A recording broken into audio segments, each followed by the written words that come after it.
We really have to be committed. Like, I'm as fully committed to one specific issue politically as I ever have been, and that's labor, because labor will control the ability for us to get universal health care. Labor will control the ability for us to get a living wage. Labor will control our ability to protect our civil liberties. Labor will control our ability to determine whether the military-industrial complex rules our lives forever. And labor will control our ability to whether or not we are going to evolve to a clean energy grid away from fossil fuels. If we do not recognize that that is the order of the day and the major issue of our time, I don't know where you're looking. Because even the most right-wing people who hate unions don't hate labor. That I never get. I never get the, oh God, I hate workers. It's say, oh, I can't stand how corrupt unions are. Well, I got news for you right-wingers who hate unions. It's not the union rank and file that's the problem. It's the union bosses and delegates that are literally attached at the hip to the Democratic Party establishment. That's the issue. That's why somebody like Randy Weingarten rules as a dictator, literally as a dictator over the unionized teachers of this country.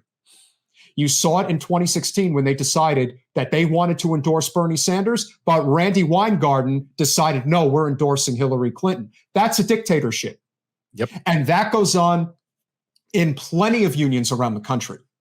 But the labor movement itself, these labor workers, think about it. These labor workers want nothing to do with the union oligarchs that are ruining their lives. And if we figure out a way to bridge that gap and bring them all together, and yes, guess what? A lot of them are going to support Ron DeSantis and Donald Trump. You have to get past that issue if that is an issue for you. Because ultimately, it's not what's going to bring the millions and millions of people together. Oh, Ron DeSantis. That's what's happening. Trust me when I say this. I have been trying to explain to people that the only way to get labor or the 99% to unite is to build parallel systems outside of the political process to avoid Democrat Republican and just go focused on our shared common issues, right? And to unite around that and to get out in the streets for real, but not just to say, hey, I'm in the streets here. Let me take a selfie. We're all in the streets. Don't we feel great? But to really have built the institutions, the knowledge, the framework to teach people, to really build the mutual aid, to really build those kind of networks. In order to do that, you've got to get away. You can't say, hey, we're going to do this thing in the Democratic Party. You got to be outside of that. And you got to make sure that you keep an eye open for sheep herders that get sucked in to try and recruit people out back to the Democratic Party. The goal here is to have a worker-led movement that forces the parties to behave or to act on our interest, if it's even possible. And if it's not, then obviously you go to nonviolent revolution, and then you know how it goes from there. That's my take. Friend of the show, TM, absolutely right. Ranked choice voting is part of it, and that has nothing to do with a political party. That just has to do with having the opportunity to vote your conscience and more. But what I do think is very telling, and I watched a documentary the other day about Boeing and where Boeing went wrong. Boeing went wrong when it merged with McConnell and Douglas, and when it basically became, it's not about the workers anymore, it's about the Wall Street profits. And that is universally true of anything that sinks in this country. The second you take the power away from the workers and put it in the hands of the shareholders, I don't care what you're selling, I don't care what you're preaching, it's over. And it's just a question of how long it's going to take. Sometimes it happens pretty quickly. In many instances, it takes years and years and years before people finally realize that the policies, in particular, of Ronald Reagan and Bill Clinton don't just happen like that. You don't immediately see the impact of, let's say, reducing the top marginal tax rate from 72% down to 28%. You don't immediately see the impact of eliminating the fairness doctrine in 1987.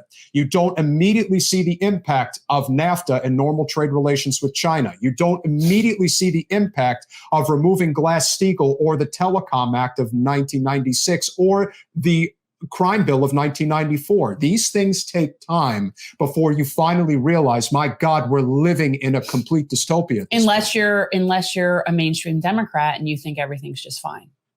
All those things are working just Do you freaking really great. think in their mind at this point, as we wind down the conversation, and do you really think at this point that there aren't a significant, I mean, listen, I fully admit, my mother fully admitted to me, a classic suburban liberal, that I prefer to live in blissful ignorance. She admitted that. Yeah, no, my parents basically said that to me. Do you think that there's like a part of them that realizes that neoliberalism will eventually come for them as well? Like, do you think they have any concept that that's possible? I genuinely believe, sadly, that most of them really believe the Democrats are the good guys, that they're looking out for them, that they come, when you see them, you could see the lights go on. It's almost as if I'm sitting front row at Metallica, or if Jerry Garcia came back from the dead, was sitting there playing, I would like this. That's what these guys are with these politicians. It's gross. They cry, they scream, they celebrate, they door knock with a vengeance. In the end, they really believe. They do. They're believers. And they're believers. I'd love to hear you say they're believers, Peter, in the Trump voice. They totally believe me, because I'm really helping them. The thing that corporate media made a complete conscious effort to do, we've talked about it, you talked about it.